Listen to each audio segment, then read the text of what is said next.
نہیں یہاں ایک اور نقطہ ہے جی یہ حکمرانوں کے لیے ایک نقطہ ہے. جی یہ جو سربراہان مملکت ہیں کسی بھی ملک کے خاص طور اسلامی ممالک کے ان کی ذمہ داری ہے پوری قومی دولت ان کی امانت میں ہے اور یہ امانت میں لا دین لمن لا امانت علیہ اس کا تو دین ہی نہیں ہے جس کے اندر امانت کا وصف نہیں ہے یعنی دین مکمل نہیں ہے اس کا. تو گویا جتنے بھی ہمارے سربراہان یا افسران ہیں وہ جس منصب پر فائز ہیں جہاں جہاں قومی دولت ان کی نگرانی میں ہے وہ اس کے امین ہیں.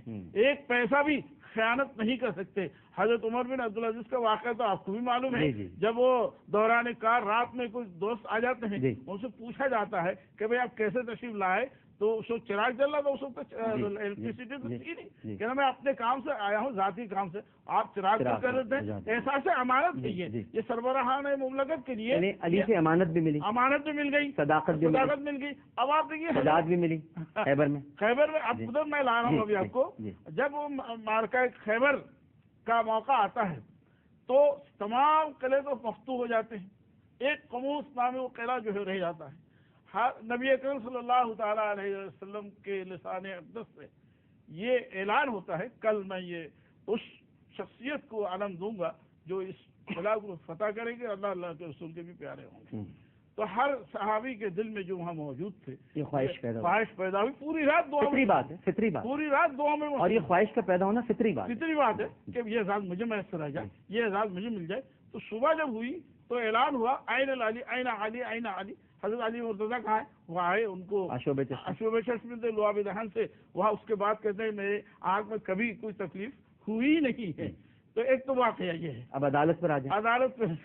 عدالت ہو گئی صداقت ہو گئی امانت ہو گئی اور عدالت میں ایک اور بات محبت پہ بھی آتا ہوں. ہاں محبت تو خیر. اب دیکھیے جب وہ جو پرندہ دھلا ہوا گوشت آتا ہے وہ کہتے ہیں اللہ اس فرد کو میرے پاس بھیج دے جو آپ کو سب سے زیادہ اور مجھے سب سے زیادہ محبوب ہو. تو حضرت علی مرتضیٰ رضی اللہ تعالیٰ عنہ تشریف لاتے ہیں. تو اس اعتبار سے عدالت کا جہاں تک تعلق ہے جیسے یمن کا ذکر آیا حضرت علی مرتضیٰ رضی اللہ عنہ یمن کے گورنر حاکم بنا کر یا جج بنا کر بھیجے گئے. اس وقت نبی اکرم صلی اللہ علیہ وسلم کی دعا اور دست مبارک سے سینے اسد کا نفس ہونا یہ عدالت کی تمام خوبیاں اور علوم کی تمام خوبیاں قلب علی کے اندر القاء ہو رہی تھی اور اس لحاظ سے پائے کرے عدل انصاف بھی آپ بن گئی. تو اس اعتبار سے حضرت علی مرتضیٰ کو دامادی کے لیے اختیار کر لینا اپنی لخت جگر نور نظر حضرت بطول کو آپ میں دینا اور حضرت علی کا انتخاب کرنا اور پھر یہ کہہ دینا انا مدینۃ العلم و علی بابها یا انا راس الحکمہ انا دار الحکمہ و علی بابها کئی روایات میں ہے. اور یہ بھی کہہ دینا کہ علی کے چہرے کو دیکھنا عبادت ہے. علی سے جو محبت کرتا ہے اللہ اس سے محبت کرتا ہے اور میں بھی علی سے محبت کرتا ہوں. اے اللہ تو علی سے جو مبوس نہیں کرتا سوائے منافق کے حضرت علی مرتضیٰ رضی اللہ تعالیٰ عنہ کے فضائل اور کمالات و جمالات. اور صحابہ کو جب منافقین کو پہچاننا ہوتا تھا تو وہ ان کے سامنے علی کی تعریف کرتے. اگر چہرے پہ خجالت اور جو ہے وہ یعنی نفرت کے آثار نمودار ہوتے تھے تو بالکل وہ غدیر خم کا جو مشہور حدیث ہے وہ کہ جس کا میں مولا ہوں علی اس کے مولا. اگر جس پر کلام ہے کہ مولا کے معنی میں کئی معنی آتے ہیں میں دوست بھی کے ہیں مالک بھی ہیں بہت سے سارے. جب ہم عام مولانا کو مولانا کہہ سکتے ہیں تو مولا بھی کہنے دیکھا بتا رہا ہوں. تو یہ بھی فضیلت علی مرتضیٰ رضی اللہ تعالیٰ عنہ ہے. اور سب سے بڑی بات یہ ہے جو رفاقت ان کو ملی سرکار دو عالم صلی اللہ علیہ وسلم کی کسی اور کو یہ نعمت عطا نہیں. کوئی اضافہ کرنا چاہیں گے مفتی صاحب تاکہ ہم ختم کریں. میں ایک بار پھر یہ عرض کرنا چاہوں گا کہ جہاں تک اس خاندوادے کی عظمت کا تعلق ہے یہ امت کے درمیان کوئی اختلافی مسئلہ نہیں ہے.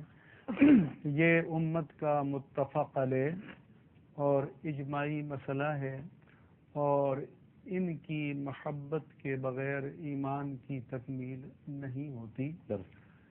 اس لیے ان کے ذکر کو امت کے درمیان وحدت کا ذریعہ بنانا چاہیے. ان کے ذکر کو امت کو مجتمع کرنے کا ذریعہ بنانا چاہیے.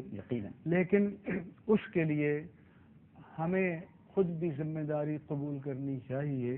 یہ نہیں ہے کہ یہاں میڈیا میں بیٹھ کر میں اخوت کی بات کروں اور باہر پھر آتش اور آگ کے شعلے اگلنے لگوں. یہ آپ نے کل بھی فرمایا تھا کہ اس کا آغاز تو میں خود سے کروں گا، اپنی ذات سے کروں گا. تو اس لیے سب کی ذمہ داری ہے کہ ملک مشکل دور سے گزر رہا ہے. ہر مکتبہ فکر کے جو بڑے علماء ہیں، خطباء ہیں، واعظین ہیں، ذاکرین ہیں، انہیں ملک کو اس آگ میں جلنے سے بچنا چاہیے.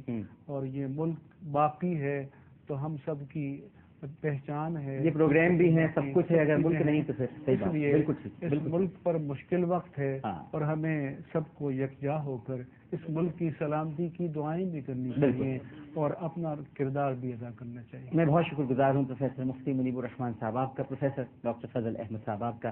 اور ناظرین کرام، اس کے ساتھ ہی ہمارا یہ سیشن ابھی کمپلیٹ ہوتا ہے، لیکن ہماری ٹرانسمیشن جاری ہے ناظرین کرام، اور ابھی بہت ساری باتیں آپ سے کرنی ہیں. علماء کرام تشریف لائیں گے. علامہ سید حمزہ علی قادری صاحب بھی تشریف لائیں گے. علامہ مرزا یوسف حسین صاحب، عابد علی قمبری صاحب، مفتی عثمان یار خان صاحب، مفتی محمد سہیل رضا امجدی صاحب، سید مظفر شاہ قادری صاحب، علامہ حسینی صاحب، اور آپ سب کی بڑی خواہش ہے اور تشریف لائیں گے علامہ ڈاکٹر کوکب نورانی اکاڑوی صاحب. تو ابھی علماء کرام تشریف لائیں گے، ان سے گفتگو ہونی ہے. ایک چھوٹا سا وقفہ لیتے ہیں، اور وقفے میں جب ہم جائیں گے تو آپ دیکھ سکیں گے اتنا ذکر ہوا ہے اس وقت حضرت علی کا، تو یہ قدرتاً ایک ایسی بات ہوئی ہے کہ حضرت علی کے بعد اب جو ذکر ہونے والا ہے وہ حضرت عباس علمدار رضی اللہ تعالیٰ عنہ کا ہے. تو آپ پروگرام دیکھ سکیں گے العرین جو حضرت عباس علمدار رضی اللہ تعالیٰ عنہ پر ہے، کیونکہ علی کہا کرتے تھے کہ حسنین تو سرکار کے بیٹے ہیں، میرا بیٹا تو عباس ہے. ایک چھوٹا سا وقفہ، وقفے کے بعد دوبارہ حاضر ہوں گے. السلام علیکم ورحمۃ اللہ.